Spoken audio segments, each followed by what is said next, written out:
Hi guys, on today's video we're looking at a Ravenheat 84ET. So in this short video we're just going to show this fault code, what's going to come up on the boiler. So if we go closer to it, we're going to look at this red light here. I'm going to just turn the boiler on. It's just turned off at the moment, so watch this red light.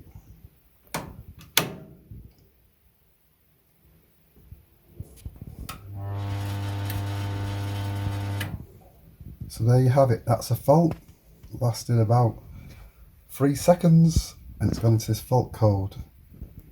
So what do you think that is? So if you know what the answer is, just drop us a post and we'll see who's got it right. So that's going to be the end of this short video on this particular Ravenheat 84ET.